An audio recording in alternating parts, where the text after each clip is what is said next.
Bulan 2 Saiba Tolu FM, enapan 2 raki-raki. Bula FM namban 2 Inosor. Go etabo ke boto kola sa Bula FM nga. Bula FM namban 2 Korbu. Bula FM namban 2 Sawa. Bula FM namban 2 Lotoka. Bula. Namban 2 Bula FM memba. Bula FM Namban 2 NSR in Singapore. Untuk tali tak ada warung yang Bula FM Lotoka. Du ali akar warung Bula FM namban 2 NSR. Bula FM namban 2 NSR.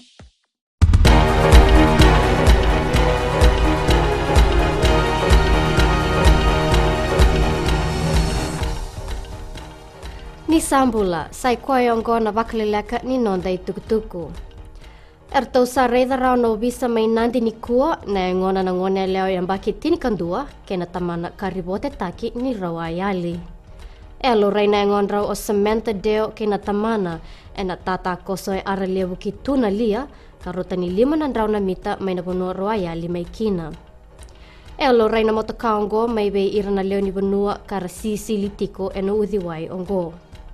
Erau se ali tu mai na vita manyongo e na singa tambu sa oti. E satu tongi taki o pitan riti me baki lima kina bali bebesu. E mai toda na ito tongi ongo na turang ni lewa o Paul Madigan e na matabele wai lebu e suba e na kabini kua. E to tongi taki on riti e na nona sanga na kena yado na tiko ya babala.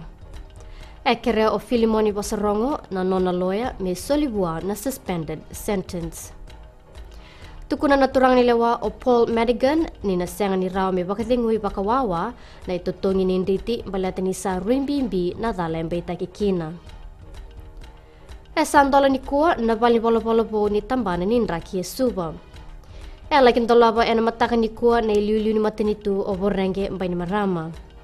Na bali bolo-bolo ngo e na bebuke e na kena waka pinakataki na bengarabi me balata na kena kilay na nraki e na nondo bunua.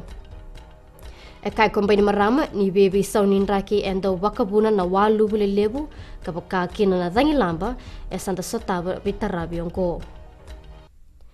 Kina gito, endina ni aseng ni pakai tabi e nandua ng gito o tiki konoke e na sota-sota ni bura-bura e na rakabitin katulu mengilandi e sa teka butandola na katumba ke na butura raning gito e na noda bura-bura.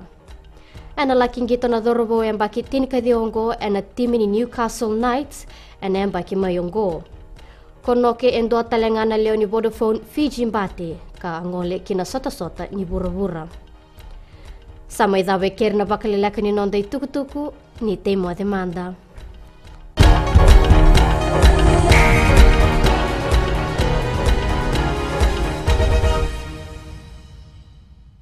Ito singa to kundo talita na warung na Radio Fijuan na station galmutu.